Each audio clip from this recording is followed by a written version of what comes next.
Mending Wall by Robert Frost. Something there is that doesn't love a wall, that sends the frozen ground swell under it, and spills the upper boulders in the sun, and makes gaps even two can pass abreast. The work of hunters is another thing. I have come after them and made repair where they have left not one stone on a stone, but they would have the rabbit out of hiding to please the yelping dogs. The gaps, I mean, no one has seen them made or heard them made, but at spring mending time we find them there. I let my neighbor know beyond the hill, and on a day we meet to walk the line and set the wall between us once again.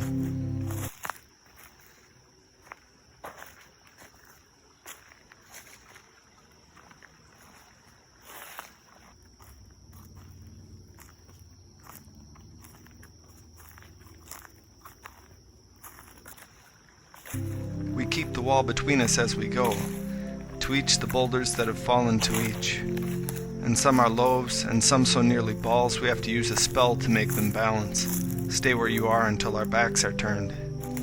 We wear our fingers rough with handling them. Oh, just another kind of outdoor game. One on a side. It comes to little more. There where it is we do not need the wall. He is all pine and I am apple orchard. My apple trees will never get across and eat the cones under his pines, I tell him. He only says, good fences make good neighbors. Spring is the mischief in me, and I wonder if I could put a notion in his head. Why do they make good neighbors? Isn't it where there are cows? But here there are no cows.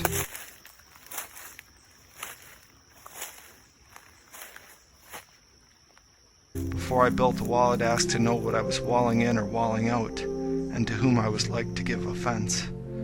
Something there is that doesn't love a wall, that wants it down. I could say elves to him, but it's not elves exactly, and I'd rather he said it for himself. I see him there bringing a stone grasped firmly by the top in each hand, like an old stone savage, armed. He moves in darkness, as it seems to me, not of woods only in the shade of trees. He will not go behind his father's saying, and he likes having thought of it so well, he says again, good fences make good neighbors.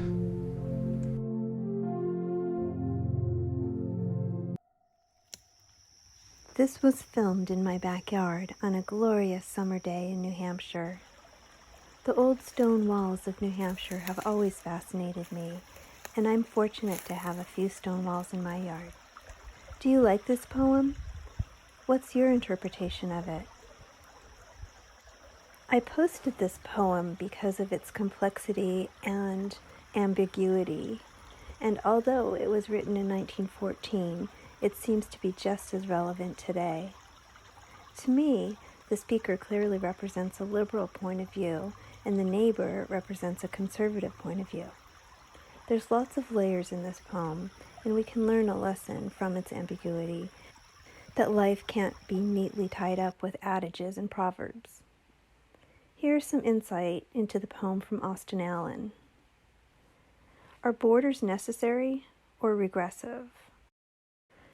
Are humans naturally driven toward greater connection and cooperation?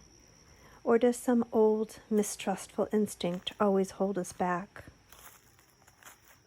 Here's some analysis from encyclopedia.com.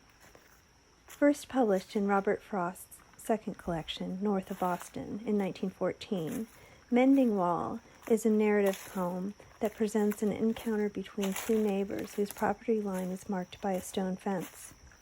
Each spring, they cooperate in repairing the damage the winter weather has caused to it. Although the speaker of the poem claims to believe the wall is unnecessary, he is clearly ambivalent about its presence, since he also initiates the repair. His neighbor, on the other hand, strongly asserts his desire to maintain the wall, repeating the line, "Good fences make good neighbors." Throughout the poem, the wall functions as a metaphor, indicating the necessity of simultaneous connection and separation between human beings. Although individuals long to connect with one another, a connection that is too close or boundaries that are indistinct can be dangerous. Yet, disruption of these boundaries is probably inevitable, since the frozen-ground-swell, that damages the wall is never observed. The neighbors can only maintain their relationship through conscious attention to the wall that separates them. Please let me know what you think. May you walk in peace.